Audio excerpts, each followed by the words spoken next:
আজকের ভিশনটা আগে শেয়ার করি। ভিশনটা এরকম যে আহ, কোনো মানুষ যার মুখটা পুরো কালো কাপড় দিয়ে ঢাকা, অতএব সে খুব একটা তার শত্রুতার মুখোশটা খুলে ধরে না। সেই ব্যক্তির কিছু পরিকল্পনা না বারবার ভেঙে যাচ্ছে।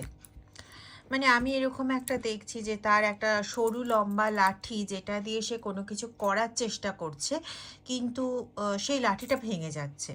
আর এটা ও ঠিক মতো করতে পারছে না বলে, মানে ওই লাঠিটা দিয়ে কিছু টেনে আনার চেষ্টা করছে বা লাঠিটা দিয়ে কিছু করার চেষ্টা করছে, কিন্তু লাঠিটার মাঝের জায়গাটা একটু নরম হওয়ার জন্য ও বা কোনো না কোনোভাবে হয়তো হয়তো ওটা যেহেতু সরু, অনেকটা লম্বা, তো সেই কারণবশত বা যে কোনো কারণবশত না ওই লাঠিটা বারবার ভেঙে যাচ্ছে। ওরকম ধরনের লাঠি নিয়ে আবার চেষ্টা করছে, তো সেই লাঠি ভেঙে যাচ্ছে। এবং সবচেয়ে ইন্টারেস্টিং ব্যাপার হচ্ছে এই যে লাঠিগুলো, এই লাঠিগুলো না সব কটা লাঠি একরকম দেখতে না। কিছু কিছু আছে ওই পেঁপে গাছের ডালের মতন, কিছু কিছু আছে একদম সরু লম্বা, যেরকম হয় না ওই যজ্ঞের সময় ইউজ করা হয় যে পাটকাঠির মতন, ওরকম ধরনের কিছু। ঠিক আছে, তার মানে এর আঘাত যে এ করে সেটা সব সময় একই রকমভাবে আঘাত করে না, কিন্তু ওই একই জায়গাকে যেহেতু লক্ষ্য করছে, তার মানে ওর লক্ষ্যবস্তুটা এক, সেটা হচ্ছে আপনি, কিন্তু তরিকা হচ্ছে আলাগ আলাগ। হুম, এরকম ধরনের একটা ভিশন। তো ডিটেল রিডিংয়ে চলে যাব। রিডিংয়ে যাওয়ার আগে কয়েকটা কথা একটু শেয়ার করব। সেটা হচ্ছে আপনারা প্রচণ্ডভাবে ট্যারোট সুমনা চ্যানেলকে, হিলার সুমনাকে প্রচণ্ডভাবে আপনারা সহায়তা করছেন, এর জন্য অনেক অনেক ধন্যবাদ। কারণ আপনাদের এই যে কথাগুলো থাকে না যে আপনাদের সঙ্গে ম্যাচ করেছে বা রেমেডিগুলো করে আপনারা উপকার পাচ্ছেন, এটা না আমাকে আরও একটা পুষ্টি যোগায় এক কথায়, যাতে আমি আরেকটা নতুন রিডিং করি। তো thank you so much, thank you very much. আর আজকের রিডিংয়ের বিষয় অ্যাজ ইউজুয়াল বলা, যে রিডিংটা টাইমলেস, রিডিংটা জেন্ডার স্পেসিফিক নয়, রিডিংটা সমস্ত ধরনের মানুষের জন্য। যতটা ম্যাচ করবে প্লিজ ততটা নেবেন, বাকিটা অন্যদের জন্য ছেড়ে দেবেন। পুরো রিডিংটা অ্যাজ ডিভাইন গাইডেন্স হিসেবে নিতে পারেন বা পরবর্তীকালে সতর্ক বার্তা হিসেবে নিতে পারেন। ঠিক আছে, কেউ কেউ আছেন যারা হয়তো শোনার জন্য শোনেন, জোর করে ফিট হতে যাবেন না। ঠিক আছে, হয়তো আপনি যখন শুনছেন, আপনার যখন এটা শোনার প্রতি ইন্টারেস্ট আসছে, দ্যাট মিন্স যে আপনার জন্য পরবর্তীকালে কোনো একটা সংকেত তৈরি করে দেওয়া হচ্ছে যে ভাই এই জাতীয় লোকের থেকে সাবধান থাকবে। তোমার জীবনে হয়তো এরকম কোনো ধরনের কোনো লোক আসতে চলেছে যার থেকে তোমাকে সাবধান হতে হবে, এবং এই বার্তাটাও আমি পেয়েছি বলেই বললাম। চলো দেখে নেওয়া যাক, রিডিংয়ে ঢুকি। আজকে অন্য একটা ডেক থেকে রিডিং করছি, দেখা যাক কি আসে। শিট, দেখো এখানেও দেখো, আমি একটু আগে যেটা বললাম যে কিছু একটা করার চেষ্টা করা হচ্ছে, বলছিলাম না যে একটা লাঠি নিয়ে মাটিতে কোথাও একটা দেওয়ার চেষ্টা হচ্ছে। এখানেও দেখো একটা পেন বা পেন্সিল নিয়ে এখানে মার্ক করার চেষ্টা হচ্ছে। এবং কিছুটা কাজ করা হয়েছে, কিন্তু কিছুটা দেখো এখনো কিন্তু কমপ্লিট নয়, ভালো করে খেয়াল করো।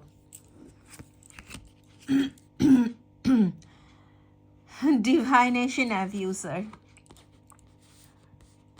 ওকে, আর দুটো কার্ড নিয়ে নিই। কপ ব্লকিং,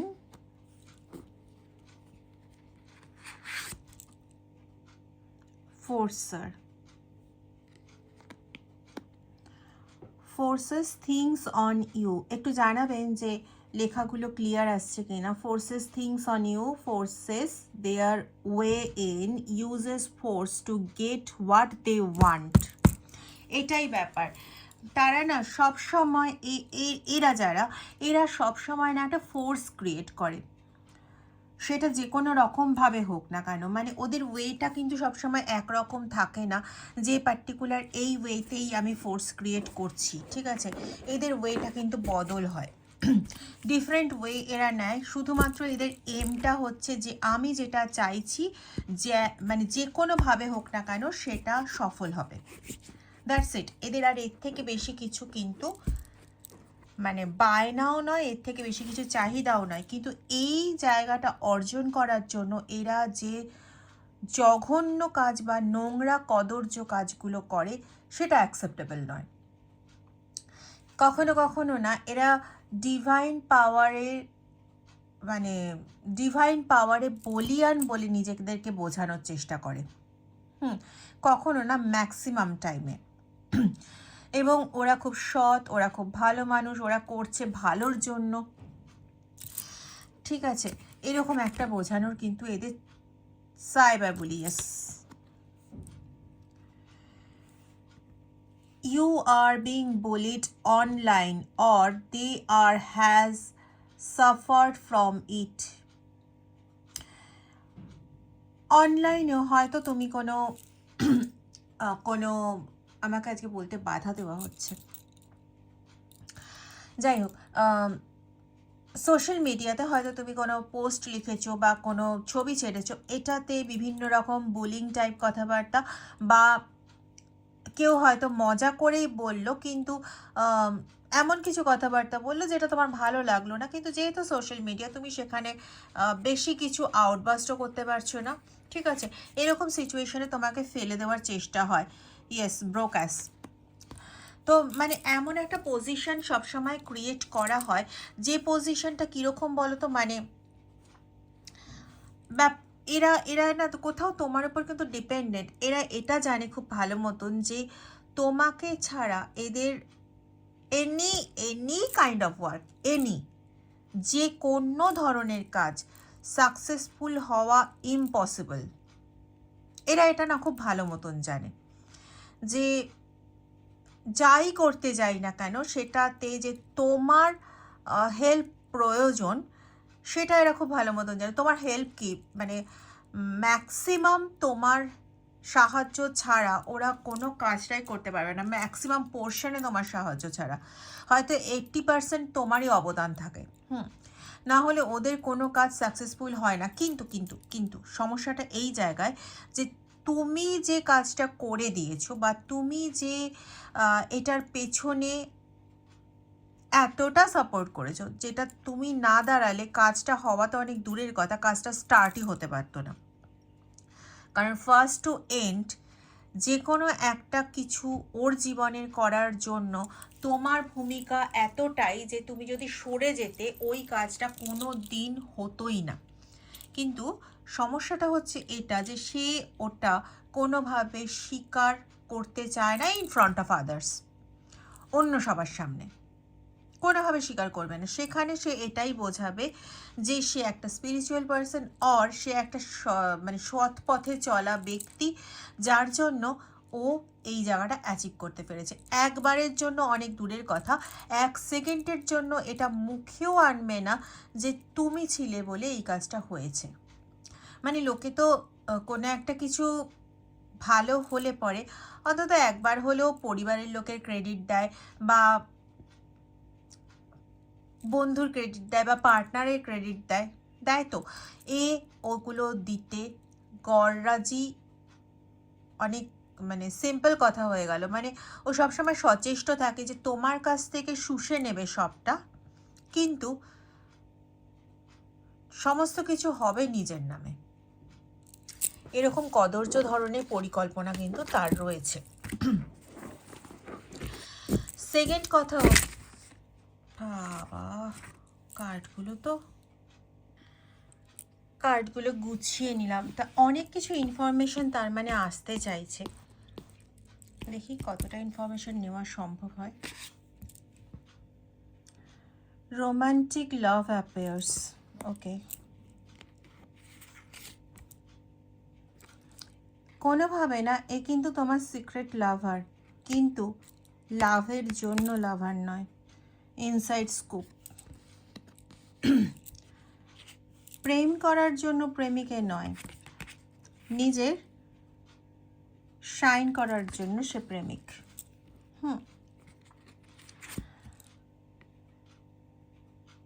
unfazed.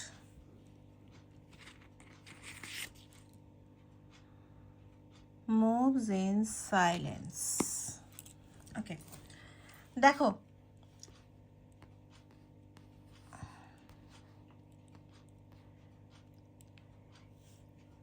তুমি বারবারই এটা বুঝেছো যে তোমাকে ইউটিলাইজ করে, জাস্ট তোমাকে ব্যবহার করে, এটা তুমি অনেকবার বুঝেছো। কিন্তু যখন বুঝে তুমি কোনো রকম স্টেপ নিতে গেছো, প্রথম কথা হচ্ছে তুমি ওকে বারবার সুযোগ দিতে চেয়েছো যে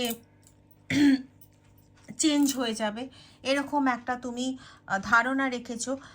তো বারবার তুমি ওকে সুযোগ দিয়েছো, বারবার, একবার দুবার তিনবার এরকম নয়, যতবার মনে হয়েছে তুমি মানে যতবার এরকম ধরনের কাজ করেছে তুমি বুঝতে পেরেছো যে তোমাকে মোটেও ভালোবেসে কিছু করছে না, বরং তার ভালোর জন্য, মানে তার নিজের সুবিধের জন্য সে করছে।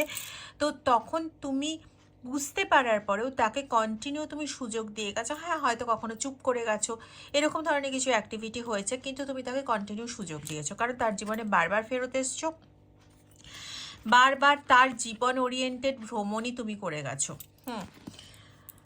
কার্ড কথা বলছে, ক্রাইং ওভার ইউ। তো এমন অনেক সময় হয়েছে যে তুমি হয়তো তাকে সুযোগ দিতে দিতে তুমি ক্লান্ত হয়ে গেছো তার কথাবার্তায়, তার বিহেভিয়ারের মাধ্যমে।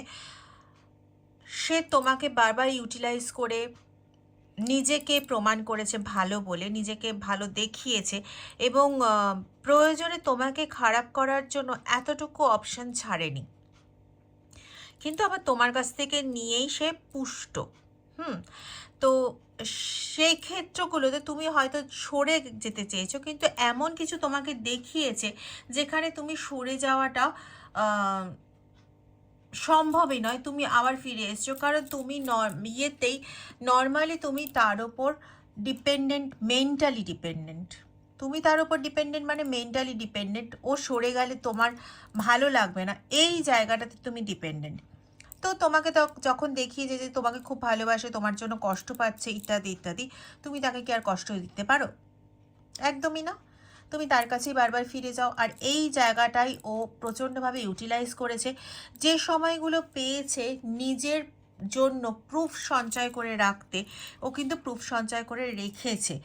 কথায় কথায় তোমাদের মাঝখানে কিন্তু এরকম ধরনের কথা আসে যে, আরে ওই দিন তো তুই এটা বলেছিলিস, কই সেদিন তো তুই আমাকে বলিসনি যে তুই আমাকে পছন্দ করিস না, বা সেই দিন তো তুমি আমাকে এই কথাটা বলনি যে কথাটা তুমি আজ বলছো, আজ তোমার এই কথাতে আমি হার্ট হচ্ছি, কিন্তু সেদিন তুমি এরকম কথা বলোনি। সেদিন কিন্তু মনে হয়েছিল তুমি আমাকেই পছন্দ করো, আমার জন্যই বেঁচে আছো, আমাকেই ভালোবাসো।